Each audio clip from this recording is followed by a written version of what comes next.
I'm going to post this video. This is going to be my reviews of the original James Bond novels by Ian Fleming. Um, there's a lot of James Bond fans out there. I'm sure there's a lot of people want to know if the Bond novels that were written a long time ago, written in the 1950s, would be worth reading if you are a Bond fan and really like the movies. And I'll tell you, I'm going to go over all these. I'll try to do it quick because there's 14 of them, I think. Um, are is it worth watching or is it worth reading these novels after seeing the movies? The answer is yes. If you're a guy that likes travel, likes espionage, likes larger than life characters, um, they don't really appear dated as much as maybe you would think. Okay, the first book was Casino Royale. It was written in 1953. One of the things in Fleming's books you'll notice is the villains are almost always the Russians, and that was switched around with the movies. They didn't want to, I think, antagonize the Russians. They changed it, as everyone knows, to Spectre a lot. Casino Royale really follows the original story that you see on the 2006 movie with Daniel Craig. Most of it's in northern France, and again, it's a good book. Um, one of the recurring themes is there's only a couple where I would say the books are better than the movies. This isn't really one of them. It's a good read though, and again, Smersh is the organization that really causes West Berlin to be maligned, if you will, and that was the first one. The second book is one of the two or three that I think is actually better than the movie, and that is Live and Let Die. And it's basically about the black mafia in New York City in the mid 1950s. And it's also in St. Petersburg, Florida, the location, and in Jamaica.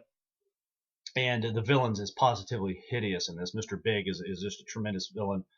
I highly recommend that one. Very, very good book. The third book was Moonraker. I think it was written like 1955. It's very good.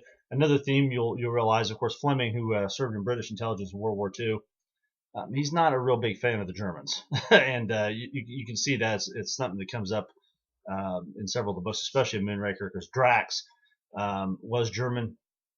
It has nothing to do with the movie as far as the plot. It is good though. It is a real good book. All in England though. The whole book was in England. The fourth book was Diamonds Are Forever. Basically, he's taken on organized crime in this one. Like the movie, it's in Las Vegas. It's in upstate New York, having to do with like in Saratoga Springs, the horse tracks in New York. There's actually some of it is actually in West Africa. It's about the organized crime, and as you might expect, diamond smuggling. The two homosexual killers that were in the movie are in this. Tiffany Case is also one of his more serious love interests. Quite a bit different than the movie. That was the fourth one. The fifth one, and then you get into series where some of these are really like the movies, some of the original ones. From Russia with Love, very similar to the movie. Again, the movie's probably better. This is the one that John F. Kennedy said is one of his top 10 books that he'd read, and it vaulted Fleming and the Bond phenomenon. Here's the President of the United States saying he read these books. This is definitely one of the ones that's better than the movie, Dr. No. Tremendous book. Again, the Soviets are behind him. It's not, he's not a guy for Spectre. Some of the stuff is just totally spectacular, and you can see when they made the movie in 1962, there's just no way that they could come up with some of the stuff that's in this book. And yeah, it's definitely one of probably two or three. Live and Let Die, and then this one is better than the movie. Goldfinger's probably the one that's closer to the movie than any of them. Odd Job in this book is a hideous killer. Look, there's about a 20-page description of golf. All right, now look, I think golf's boring. It's even more boring to watch, and it's really boring if you're reading about it. So to keep that in mind. But very, very similar to the movie. Here you got For Your Eyes Only. Now, For Your Eyes Only is 5 short stories. The first one is A View to a Kill. It's about a motorcycle dispatch rider assassinating British agents. The For Your Eyes Only loosely follows the story from with Melina and the crossbow, although it's filmed in it's located in Vermont, I think. And Fleming had a house up there, the Adirondacks in Vermont area, and he was kind of fascinated with that area.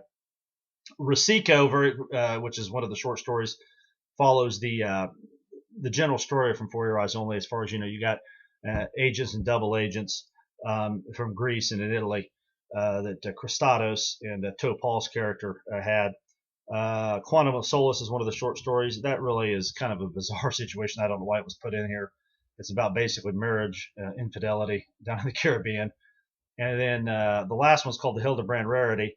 It's kind of bizarre. One of the things neat about it was it's actually in the Seychelles Islands is where that story takes place. And of course, people that have seen the movies will Milton Crest, who was in License to Kill, is the villain, and he's a pretty nasty guy in this, and he's a Marine research guy, just like he was in License to Kill. Thunderball, not as good as the movie. That's one of my favorite Bond movies, and it's not on the large scale as the movie is. It's basically the same story. This is the first in the Spectre trilogy, and this is when Blofeld is introduced. Try to get it like that, and it's pretty hideous. It even goes into his where he grew up and why he became what he was. Again, all in Nassau, just like in the movie. The Spy Who Loved Me was kind of a bizarre book. Fleming didn't want this published. We're up to about 1962 now is when he wrote this. Basically, it's about a girl that checks into a hotel in the northeastern United States. The mob's coming to burn it down, and she's going to be expendable. They're going to kill her after they have some fun with her, And the thing is, Bond shows up, in the middle of the night that needs a room, and throws a monkey wrench in their plans. Definitely different than most of the Bond novels. Nothing to do at all with the movie. On Her Majesty's Secret Service is a terrific book, very similar to the movie. There's just a few things, a huge ski sequence. Probably the best movie out there of the Bond films, a lot of people think, and the book's very, very good, but I wouldn't say it's better than the movie, though. This is definitely one of the ones that's better. The book's better than the movie. You Only Live Twice. This is the third and final of the Blofeld trilogy, and has nothing to do with the movie, which was released in 1967. There's a guy clanking around medieval armor on a Japanese island that has a bunch of poisonous animals and snakes and poisonous plants, and of course it's Blofeld, and it's called an island of death, and the Japanese people that are suicidal are going there to off themselves, and Bond's got to infiltrate it, and it's really, really good. The Man with the Golden Gun, I think, was the last full novel, and it was actually published after Fleming's death. Scaramanga, this is one of my favorite movies in the Bond films, but he's just a thug in this. I mean, and it's in the Caribbean. I think it's in Jamaica again. And again, the Russians are the villains here. He was a KGB assassin, and he's a pretty hideous creature.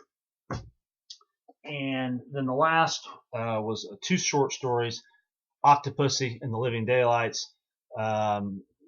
Octopussy basically is a story that, if you've seen the movie, where Roger Moore describes how he hunted down Octopussy's father, who turned out he was a killer himself, and he gave him the opportunity to kill himself. That's basically the story. And then The Living Daylights is basically the story in the opening sequence of the movie, where you have a female with a cello that's an assassin for the KGB. And then there's a couple short stories, I think. 007 in New York, which is just kind of something he added on to that. So, if anybody's got any questions, feel free to post below. I read these in 2010, 2011. I always wondered, would it be worth it? The answer is yes, it is. And I try not to give too much detail on this. And hopefully, if I would advise reading them. And again, like some feedback if I could. Thanks for watching.